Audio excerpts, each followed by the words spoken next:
Hi.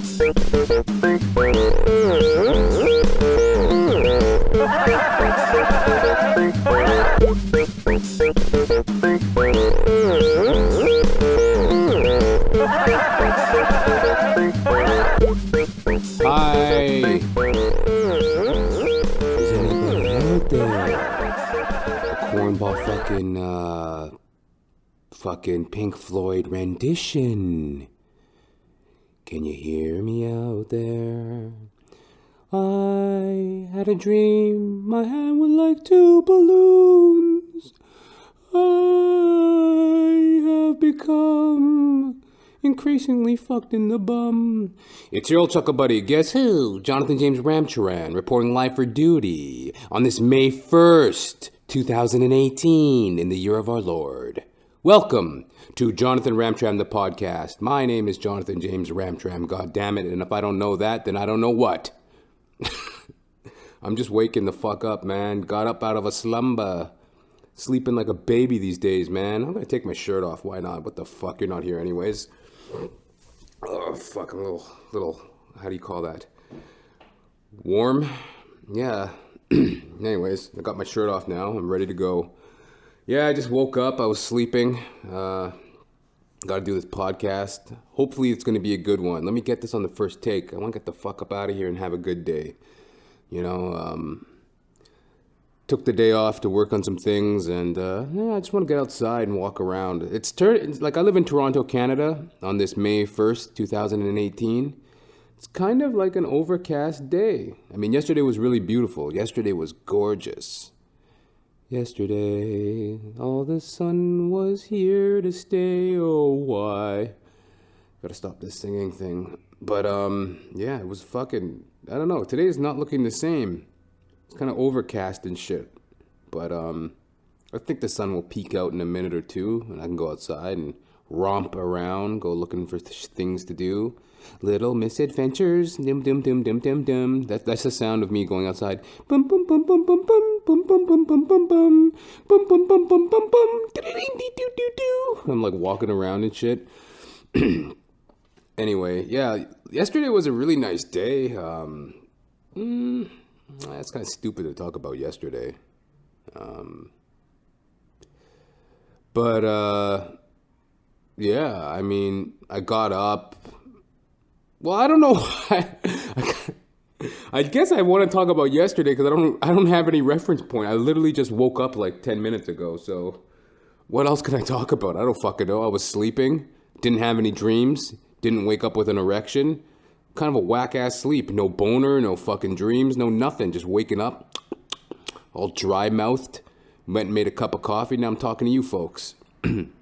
So, yeah, I'm going to have to talk about yesterday. There's no other reference point in my mind right now. Oh, yeah, I walked across my room and put on a cup of tea, boiled some water, made some instant tea, instant coffee, the last of it, right? I squeezed out the last of my Nescafe instant coffee into my cup, stirred it up, and I'm switching over to tea just for the next little while, you know what I mean? Because I've been drinking a lot of coffee lately. I want to see what it does to my, system to switch over to tea. A little less caffeine. Might be a little bit easier on the teeth, you know? Your teeth sometimes get a little bit coffee stained. At least mine do. I brush them, don't get me wrong, but, like, still, you know? Let's see what the effect of a little bit less coffee can do on the teeth and on my, like, je ne sais quoi, my motor functions and shit. I don't know. But enough of that. Maybe not. Maybe I should continue with that. But yeah, the weather has been gorgeous in Toronto lately, man. Like, holy fuck. Like, spring has sprung. We're back in the saddle. Giddy up. Yippee-ki-yo-ki-yay, motherfucker.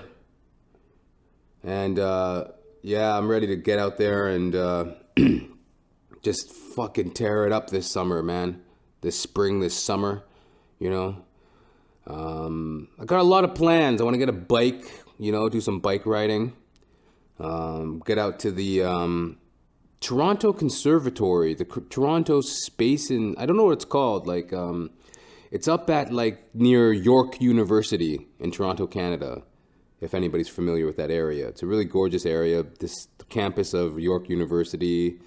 There's a lot of parks there. I can't really think offhand what the fucking... I got a little map here I could take a look at. Why not? This is a map. Excuse me while I take a look at my map. Consult this motherfucker right now. Yep, this is Explore Toronto's Garden and Conservatories map. So I'm going to go and explore some gardens and conservatories this summer on a bicycle if I get around to buying one. But what do we got here? Where's that fucking... Okay, I don't know. See here, you take the fucking... You take a left. I thought I turned... I thought I turned to left at Albuquerque. What's up, Doc? Where the fuck is York University? I knew I shouldn't have taken that left at Albuquerque. Oh, Mr. fucking Wabbit. Oh, Elmer Fudd. What in the fuck am I even talking about? I'm going back to bed. Good night, ladies and gentlemen. I'm going to fold up my little map. It was nice talking to you, but I'm going back to bed. Folding up my map. Oh, fuck. Quite the fucking map. This fucking thing's huge. But I'm looking for this fucking... Where did I say I was going to go? Yeah, I was going to go on a bike to York University. And I don't see it on the map. Let me take a look. Millen Hollow at East Dawn Trail. That's not it. Toronto Botanical Gardens. Bingo! Or what the fuck did... Oh, yeah, I was going to say this. Yeah, remember Uma Thurman? Remember Uma Thurman in Pulp Fiction? Disco. Disco. I found where I was going to go. Don Mills Road and Eglinton Avenue, the Ontario Science Centre. That's a really cool area. You know, it's at Don Mills Road and Eglinton Avenue for all you motherfuckers up in Toronto, Canada, playa. And yeah, it's a really awesome area. A lot of beautiful shrubbery, greenery, scenery, and a lot of like science. You know, I'm into science and stars and constellations, man. So yeah, that's one of my goals for the summer. Now that the weather's getting better, hit up some gardens and conservatories, you know what I'm saying? But let me just fold up my map for a moment.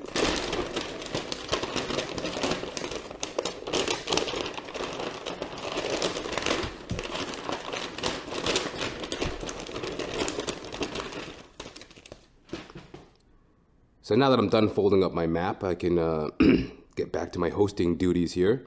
So yeah, those are some of my hopes and dreams for the fucking summer. Get out and ride a bicycle. The weather's really inspiring, you know what I mean? Like, I don't know, do you ever feel like that sometimes? You know, person that I'm talking to that I'm not really talking to? Do you ever feel like that sometimes when like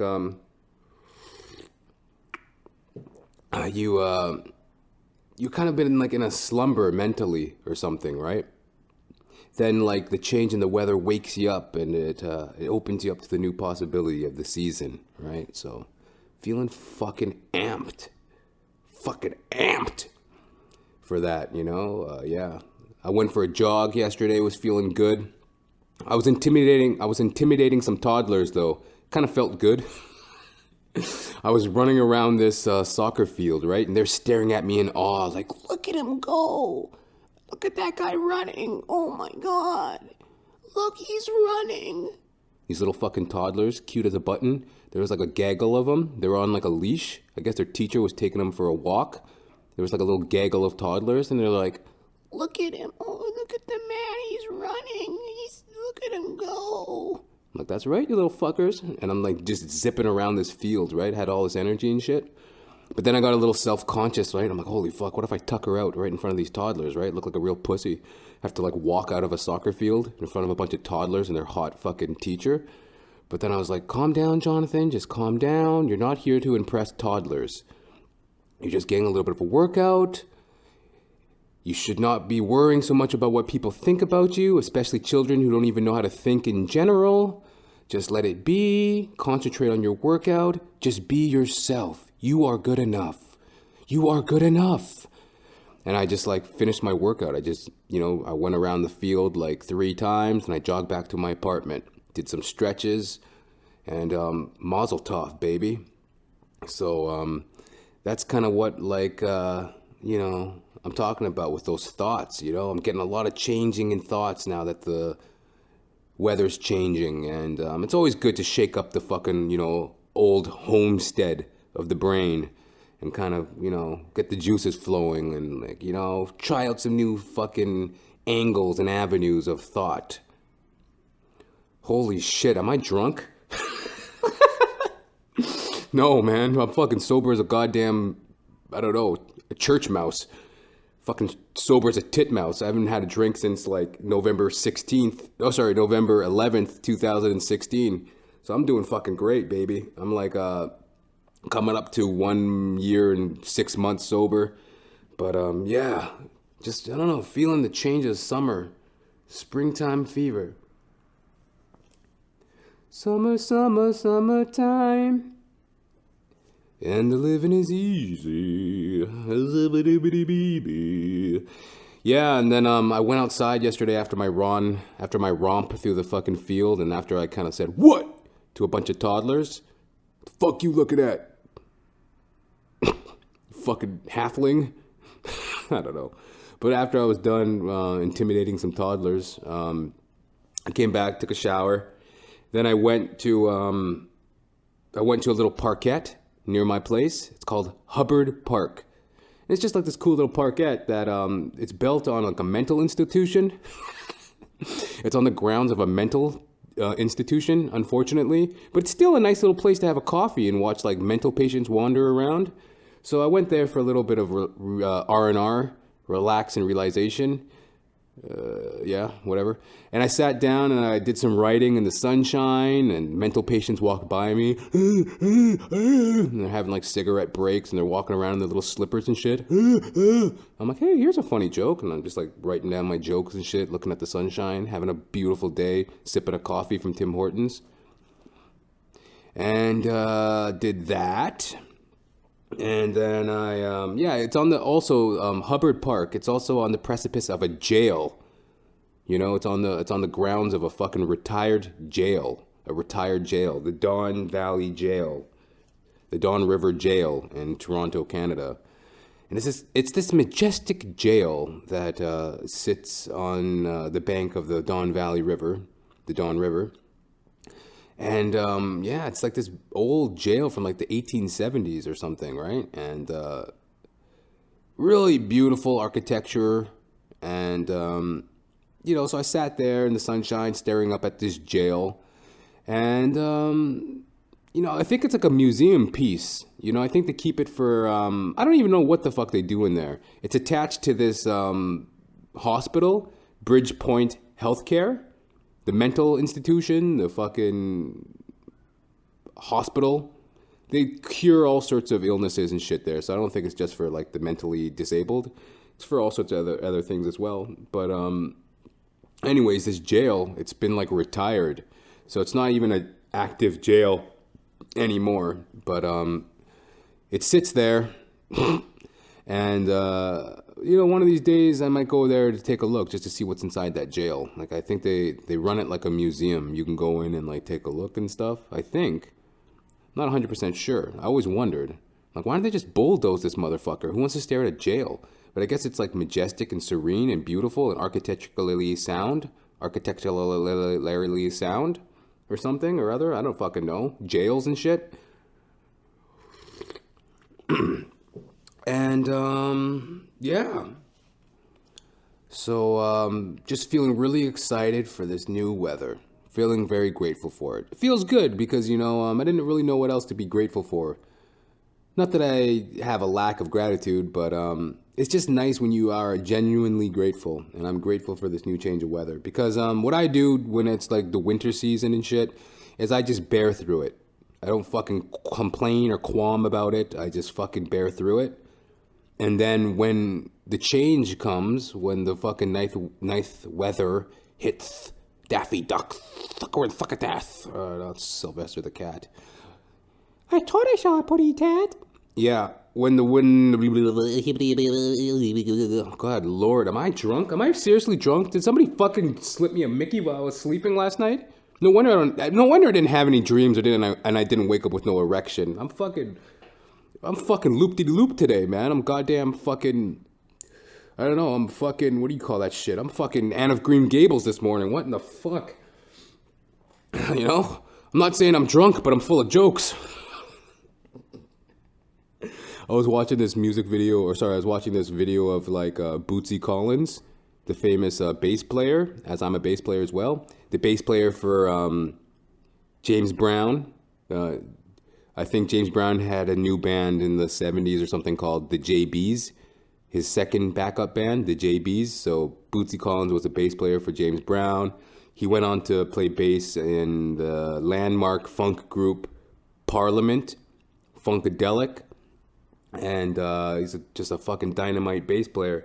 And I was watching this video of him, right? He's high as tits, right? And this is the 70s, right? He's like, let me take off my cloak so I can show you what I got underneath. And he takes off this fucking fur coat that he's wearing, right? He's skinny as a rail, sweating it up, right? And he's on stage and shit, and his hair's all nappy and fucked. He's dripping buckets, right? And he's like, I'm not saying I'm high, but I'm full of jokes. I ain't saying I'm drunk, baby, but I'm full of jokes. I'm fucked right now. What in the fuck's going on? Oh, man, I'm fucking wired as a fucking ape tit. Huh? Ape tit? Didn't fucking Fred Flintstone say that? Or no, Will Ferrell? He said that, right? Ape tit. Oh, no, that was Norm Macdonald on that Jeopardy on SNL. Yeah, ape tit for 500, Alec. Ape tit. Yeah, ape tit. Anyways, man, I ain't saying I'm drunk. I'm just full of jokes this morning. And, yeah. Oh, Lord almighty, the Toronto van incident. Cocksucker, you know? That's probably made international news by now. Last week, April 23rd, 2018, a mad moron, went ape-tit and drove a fucking van into a bunch of innocent bystanders on Yonge Street between Finch Avenue, I believe, Finch Avenue and Shepherd Avenue, going southbound. This fucker took out, he killed 10 people and he injured, a dozen or so more. And, it's just one of those fucking travesties that society faces from time to time. And as of late, some of the information's coming out about the cause of why he did it. At the end of the day, we'll never really know. Well, he is alive and in custody, thank God. One positive outlook, too, is how the police force handled it. I mean, I think the police force is a bunch of cocksucking fucking hillbilly dickheads. Can't stand them. Sooner kick them than I can throw them. But, at least they handled this one with some professionalism. I mean, they took the man in. They didn't kill him, so they're going to be able to get some answers, and he's going to be able to serve his time to the extent of the fullest, no easy out for this motherfucker, right? You're going to be serving your time for what you did. You're going to pay the price for your crime. But this dumbass, so at least that's some of the positivity from it. But also, the police force did a good job on this one for a change. But so we'll never truly know. I mean, this is a very unstable person. Like, I don't know. Can you ever really know what a person's true actions are when they do something this terrible? Can you really take anything what they say for face value? But this dildo, they're looking into some of his background, into some of his happenings online. And he's a part and very active, not prominent, but an active person online in a community which is termed the manosphere. I'd like to go to the manosphere. The manosphere, which is like basically an online forums that advocate male power, anti-feminism, male rights. You know, it's kind of like an activist or more like an ideology or whatever, an online community for, you know, male, I don't know what do you want to call that? Male dominance, supremacy, male erections, I don't know. Homosexual online community. No, it's like it's like a male, the manosphere, a male online forum, which is anti-feminism, pro-male. And there's a lot of aggression in that realm. And one term that was in the paper about this man, he identifies himself as a incel, I-N-C-E-L, incel, which is a term which means like involuntarily celibate, right? So that's how this man identifies himself as, an incel, an involuntarily celibate male. And there's a lot of hatred and anger. Well, yeah, apparently a lot of hatred and anger in that kind of community and within that type of person who identifies as that, right? So that's kind of some of the background that, investigators have been finding out about this man.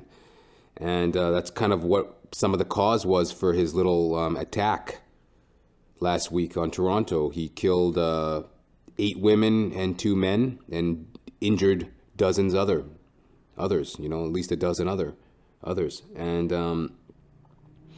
incel, that's such a, that's like a, an involuntarily celibate male. And, it's sad. It's so fucking sad because just the nonsense and the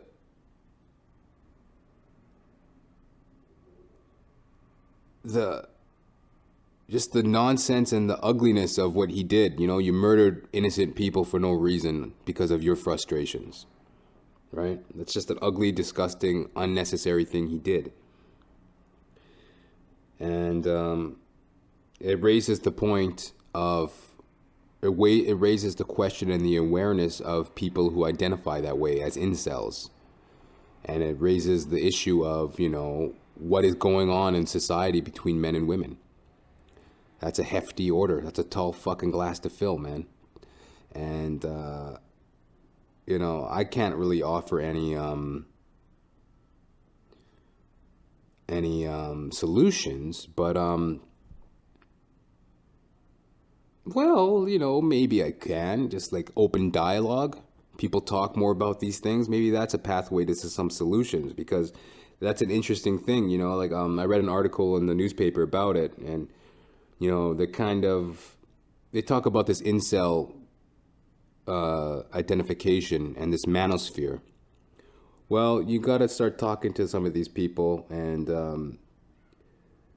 having an open, honest dialogue, because then they can hopefully get some help. Because, it's true. Like, as a man, you do feel kind of like, as a straight male, I feel like sometimes I do have to deny my sexuality. Like you got to walk around on pins and needles, and you don't have to do anything. But like, sometimes you feel like it's almost a societal want for you to kind of mask your masculinity. It's like a lot of times I find myself talking in a higher pitched voice. I'm being honest. Like sometimes when I'm talking to people in the workplace, I got to be kind of like, I got to like kind of soften my voice when I talk, because I don't want to come across as aggressive, or, I don't want to look in a woman's direction too long, or like sometimes you could tell, if a good looking woman gets off of a subway car, and she's walking, you gotta linger back a few steps just so it's like, so you don't feel as if you're encroaching upon her space. And like, there is this weird vibe in society. Granted, I would never obviously identify with this moron and some of his buddies online, but in the light of this community in the manosphere, I think one place to start to get some answers is to have more discussion on that, because it is a strange dialogue going on between men and women out there in this day and age. But all I can do is trying to keep an open ear and be respectful and do what I gotta do. I want to be a man in love, maybe start a family someday, get into a relationship and shit like that. So I just try to play it cool, listen, be calm, go forward with what I need to do. But this does raise an interesting question. And may that motherfucker burn in hell for the rest of his days. Okay. I also watched a movie recently. A very interesting movie. Candy. It's the psychedelic film from the 1960s. 1968. Candy. Starring Richard Burton, Ringo Starr of the Beatles, James Coburn, Marlon Brando, Sugar Ray Robinson, Walter Matthau, and introducing Uwa Allin as Candy. And I watched this film, and it was like this drugged out 1960s coming of age sexual film about this young girl. This high school student who goes on like this sexual adventure, so to speak, right? And at first it started out very funny and very wacky and very like entertaining. But then it got very fucking strange and convoluted. I'm like, is there something I'm missing here? Like, am I not getting something here? So then I wind up looking on Wikipedia, and I get a review of the film, right? And this is what they say on Wikipedia about the film Candy. This is the synopsis for it.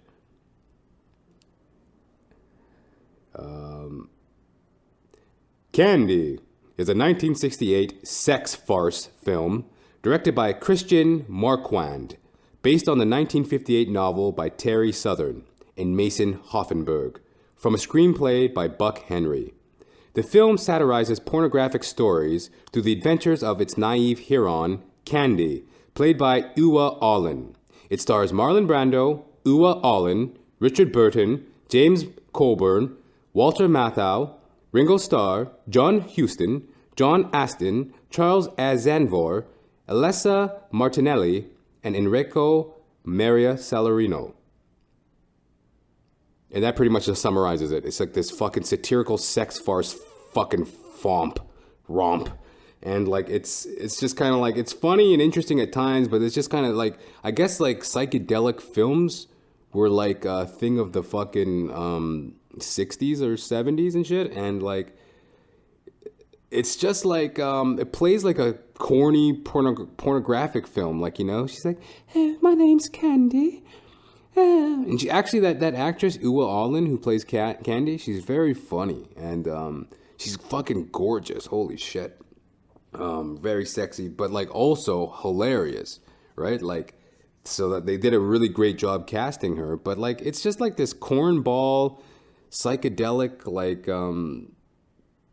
it's just, I don't know, man. It's just like the story is just weird. And I don't want to give too much away. Spoiler alert. But yeah, you see some really interesting performances, man. Ringo Starr from the Beatles. He plays like this sexually pent-up, cuckolded Catholic priest in training. This Mexican Catholic priest in training. He goes, "This is a den of lies. This is a den of sin." And Ringo Starr, the drummer, he has sex with Candy. James Coburn plays like this mental fucking, like doctor, this brain surgeon who does like surgeries in public, and it's all like weird and very like what's the word?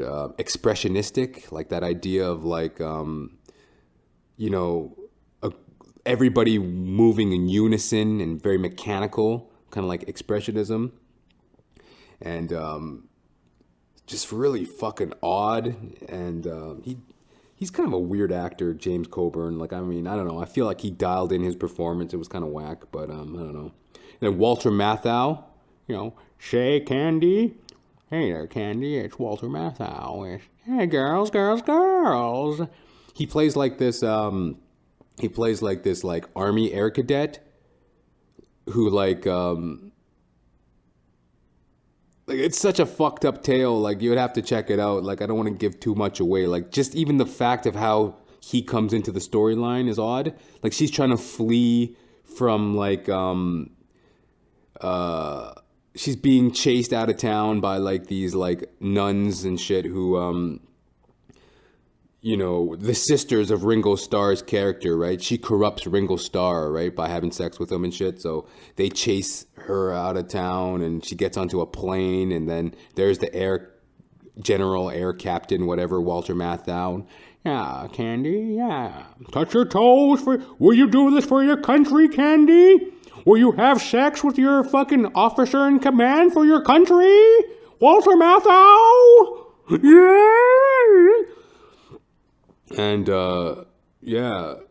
And then, like, fucking Marlon Brando, he plays like a guru, like this Indian Maharishi guru. Sugar Ray Robinson plays like the limo driver to Richard Burton. And Richard Burton in this film dials in a fucking A+ performance. Holy fuck. I don't even know if I've ever seen Richard Burton in anything, right? But he does like this performance as this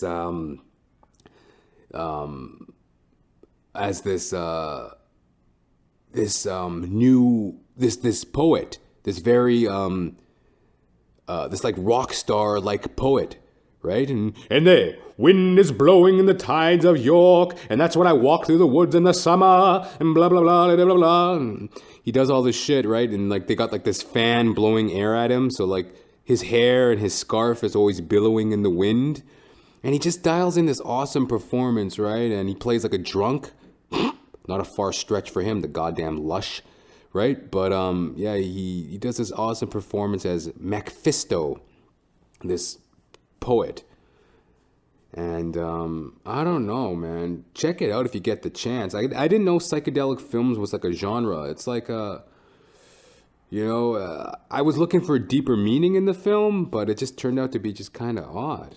But I don't know. It was definitely entertaining, and Richard Burton definitely made that film, man. But Richard Burton, like myself, another hardcore alcoholic. I mean, I won't put myself in the fucking category of Richard Burton, but that guy was, I'm a fucking drunk, but that guy was a drunk.